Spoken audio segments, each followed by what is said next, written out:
So how do you like my camo here? Okay, it's time for me to stop procrastinating on this project. Today what I'm going to be doing is installing my network, my Ethernet network, hooking that up to my Humminbirds and my Minn Kota iPilot link. So I think I have everything I need. This is my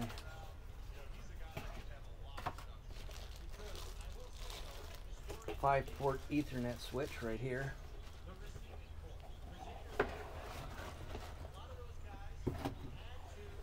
Right here. Okay, it's got power and then 5 Ethernet switches on it. Now, reading the directions, it suggested that the power port have a switched connection with a 3-amp fuse on it to avoid draining your battery when you're not using the system. Now, I don't know why it would drain the battery if you have all your units off, but that's what they say, so that's what I'm going to do. So what I did was I went and bought a toggle switch with a protective shield on it to wire that in. I bought 3-amp fuses along with an inline fuse right here.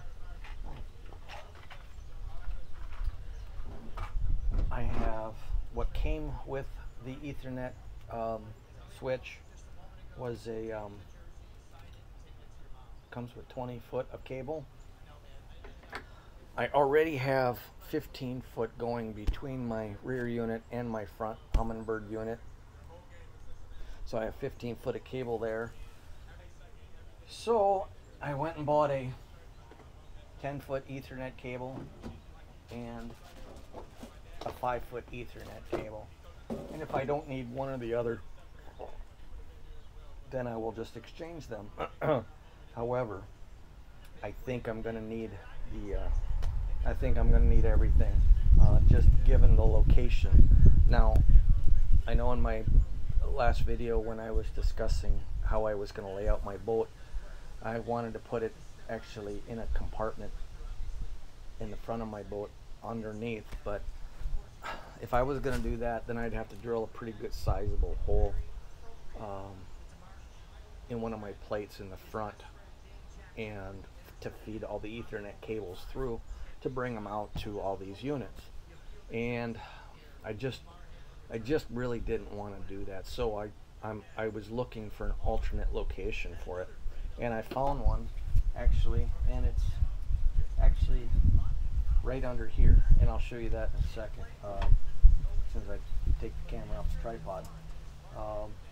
But I did find it directly underneath here, and I can mount it to the sidewall here.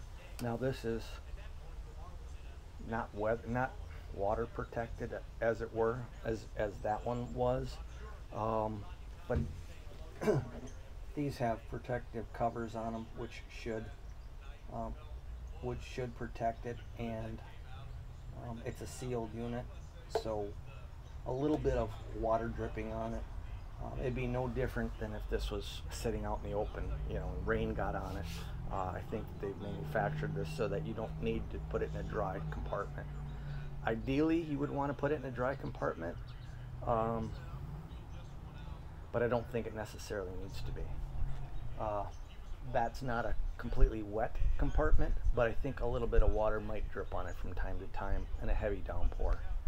It just might seep through this crack in the seat right here, and then just kind of run over the top. But these are pretty well sealed, so it should work.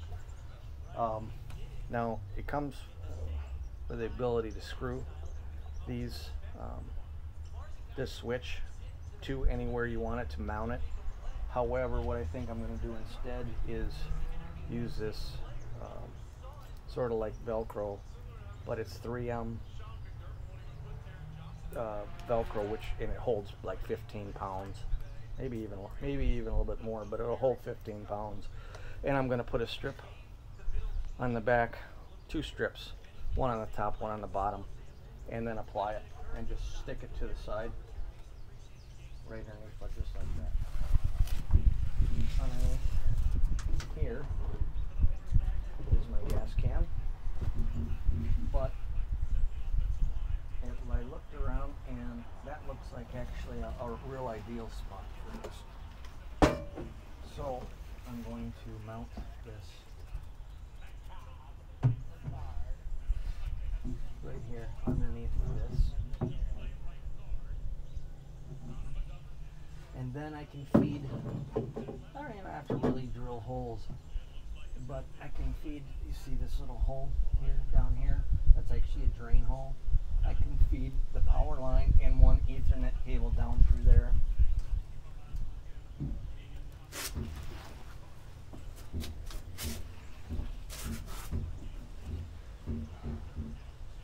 And it comes out right there in the corner. If you can kind of see that, that's where the hole is. And I can feed it out. This is my battery compartment here. I will feed it right up on top of here. And now I have where my switch box is. There's actually a little hole in there right in the corner there, right up there where the wires go, and they feed into this where the switch panel is located. Now I was doing some research or digging around a little bit, and this box is actually extends out to about right here. So I have the ability to install more switches here, here, here, here. So that's why I bought this rocker switch, and I'm going to install it right here. It just so happened that the pattern kind of matched what was already there. It's called racing, I think, racing style toggle, I think, which is, you know, actually kind of unique. Let's see, let me open it up real quick.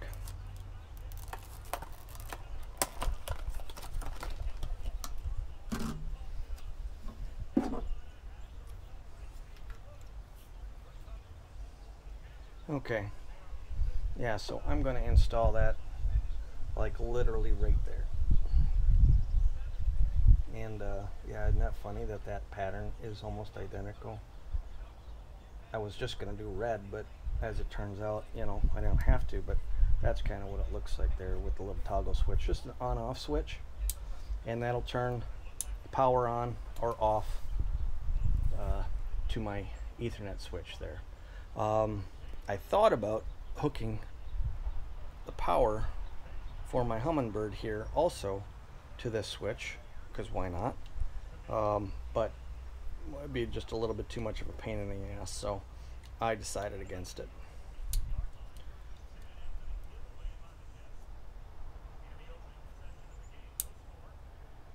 Okay, but this is a nice metal, not plastic. Should last a long time.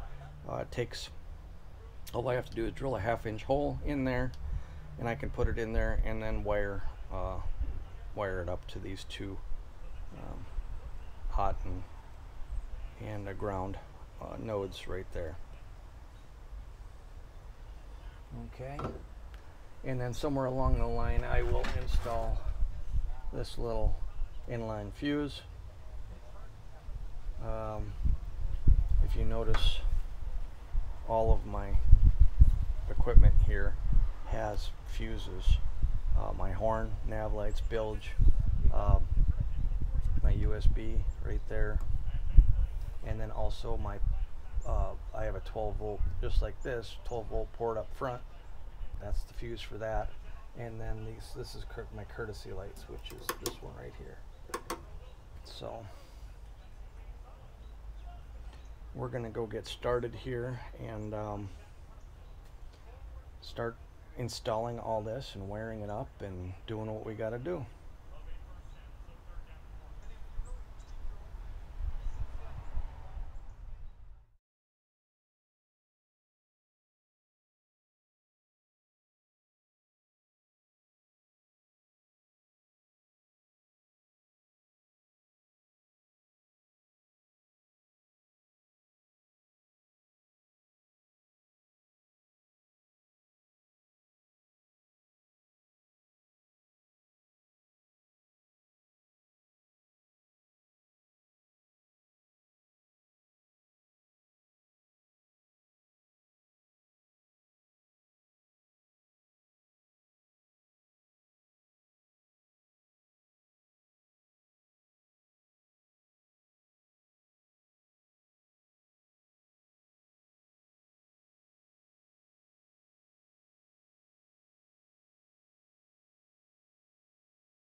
So that's how that'll sit. And just so you can see,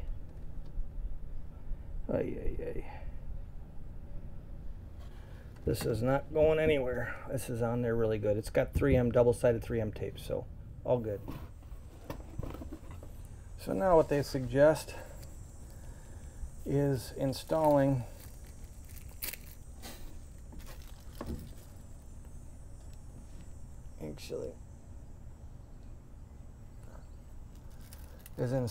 the power cord and Ethernet cables. So I will do that. I'm going to have to put connections on the end here. One going to my battery, the negative terminal, and the other, and the red one to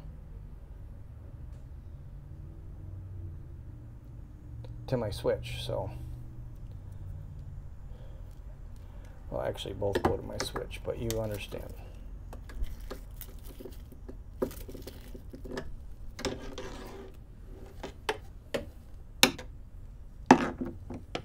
And funny part is that there is nowhere close to enough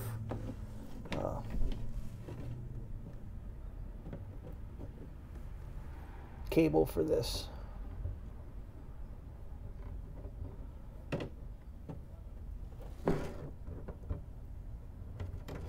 So that goes in just like that. That screws in.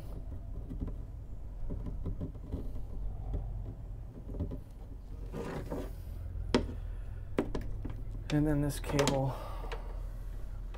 will get tucked up underneath.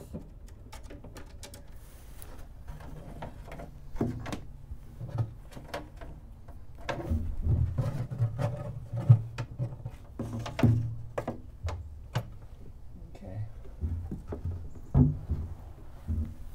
Well, this should work. This should be plenty. Okay.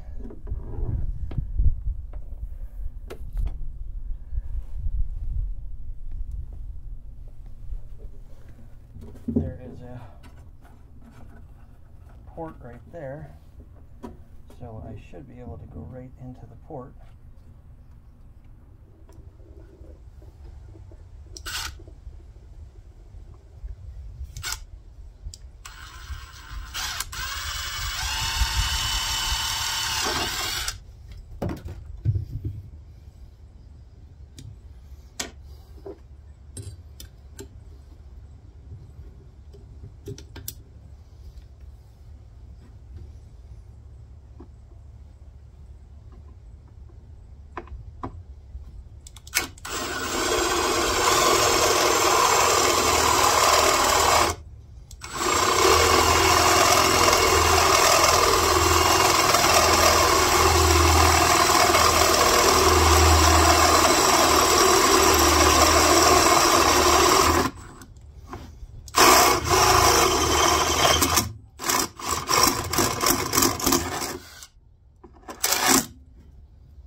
fuse holder.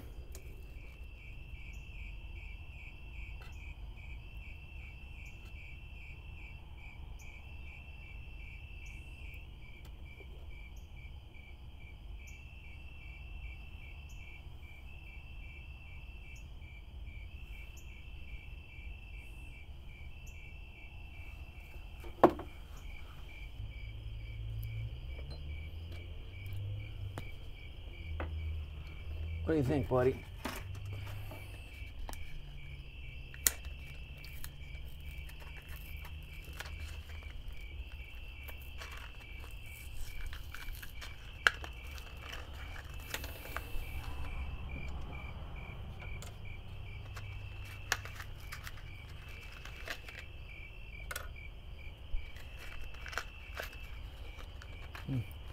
Actually, I could just leave those in there.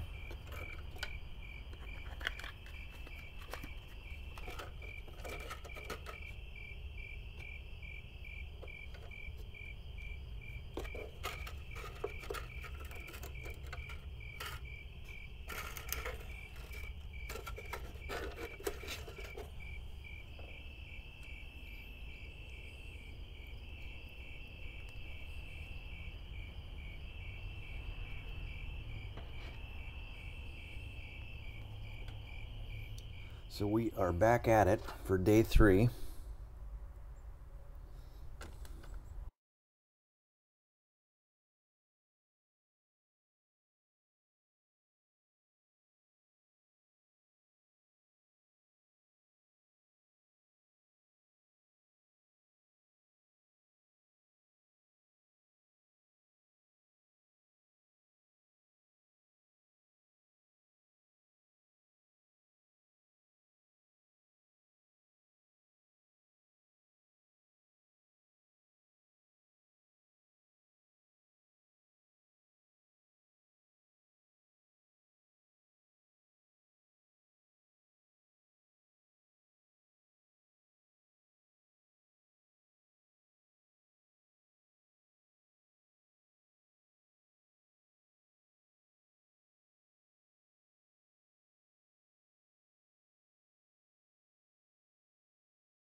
Okay. All right, now I got the switch hooked up to power. The next step is to run all the Ethernet, which should be fairly easy. The only downside to it is you know, making it nice and neat, I guess. That's probably the biggest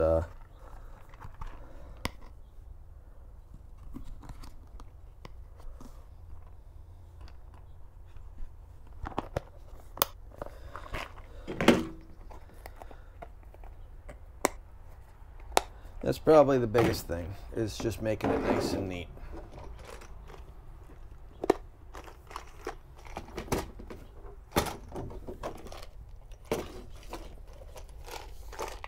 What the freaking hell?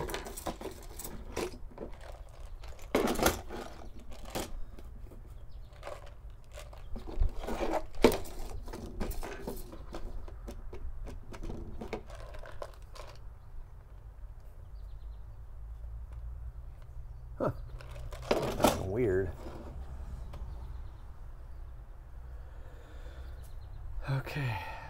Okay, I just wanted to take a minute and show you sort of what I did here for my cable management.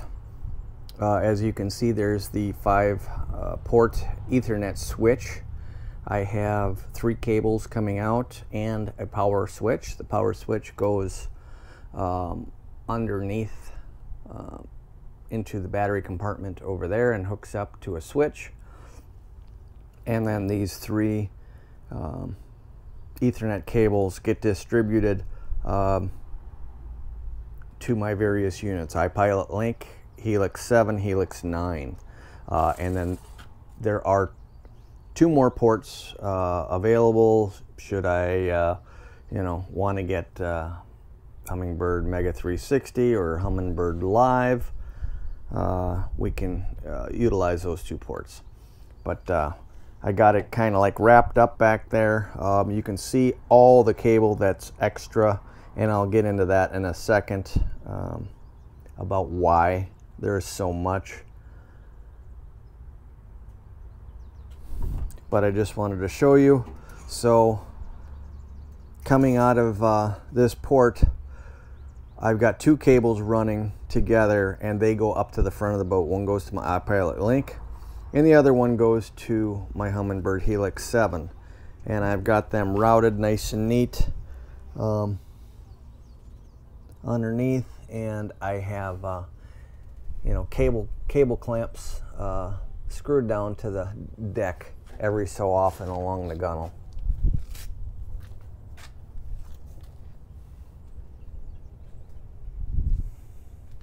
And there is my connection to my iPilot Link right there.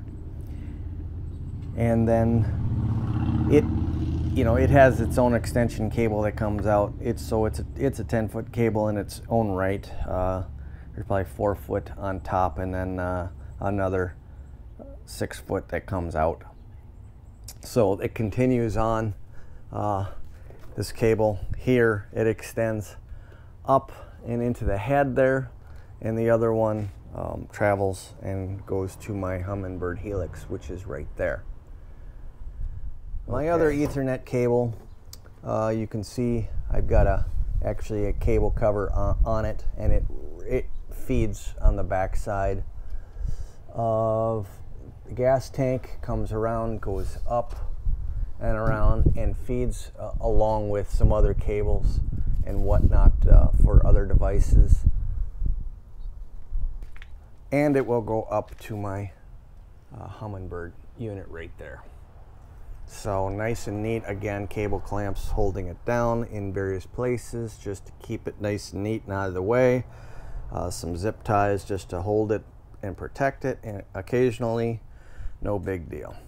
So let's go inside and we'll go check out how this system all works together. Oh, I forgot here. You know, it would help. I'm going to have to remember this. First thing you got to do is turn on power to the switch.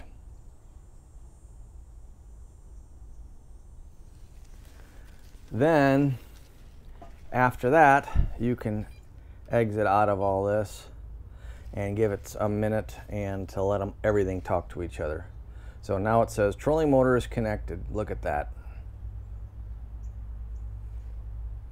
So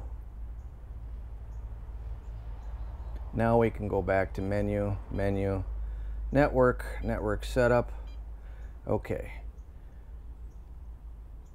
2D, again, we got the Helix 9 selected. DI, same thing. Temperature 1 is Helix 9 for the front, Helix 7 for the back. Well, actually reversed. Helix 7 is going to be for temp 2. And then GPS, it asks if you want, GPS, it asks if you want these three options. You notice how it took a little while for it to find the start talking to the Helix. So now the Helix is back on here. So the GPS, it will ask, do you want to use, for back here, for this head, while you're sitting here, do you want to use the Helix 9 GPS? Do you want to use the Helix 7 GPS? Or do you want to use the Trolling Motor Terrova GPS, the iPilot Link? I'm surprised it doesn't say iPilot Link on it, but it doesn't. And that's because, you know, if you hit a waypoint and you want,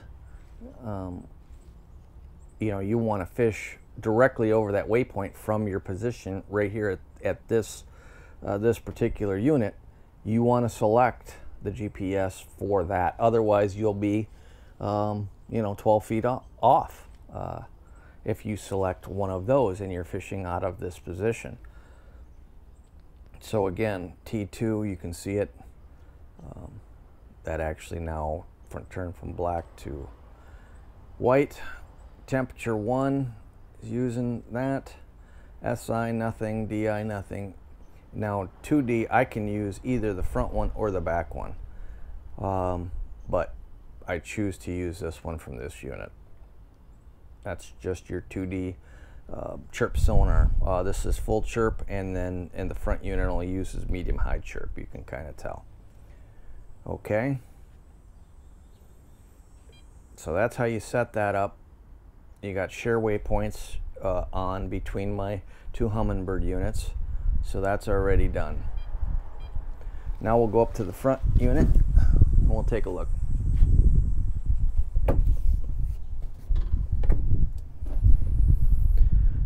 Okay, now you can see in the status it shows all three units here, sonar, and then there's two accessories that it doesn't identify, but now for up here, we've chosen to use the Helix 6 for the 2D sonar, because I'm actually at that position. It uses the sonar from the Terrova trolling motor for this unit. And then DI, of course, it's going to show it on this unit, but it has to use the Helix 9 in the back, the transducer in the back anyways. SI, same thing. Temperature 1 is exactly the same. It'll show the back unit for temperature 1 and the front unit for temperature 2 for the transducer. And then again it asks for the deep GPS source, what do you want to use? Now I could use the Helix 7 or the Terrova. However, you know, they're only a foot apart from each other, so it really doesn't matter which one you use. But for accuracy's sake, I'm using the unit with the head directly over the Terrova itself. So I'm using the trolling motors.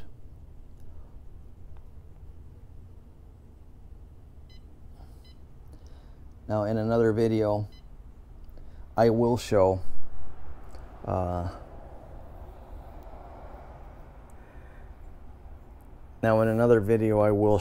how I use the iPilot link to do to navigate via contour lines. This isn't the video for that. However, it can do it, just so you know. That's the purpose behind it. So we'll get to that in another video, but other than that, that's it for this video. I hope you learned something, and you know, it's not a small little project, to say the least. If you got a little bit of time, nice to do it yourself. Good clean cable management. Keeps the wires up and away and out of the way from getting damaged. Again, I would put them up under the gunnel. However, I have lighting under my gunnel, so I can't do that. The cables would literally block the light. So I chose to run them just along the outside. With this boat, unfortunately, there is no way to run the cable under here because this is all foam filled.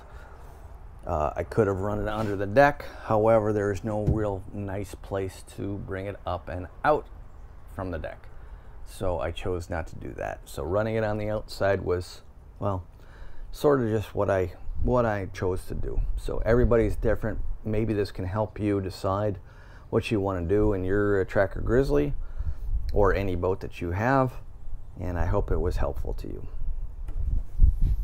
So, till next time, take care. It's Kevin at Kev's Hobbies. Go out and enjoy the outdoors.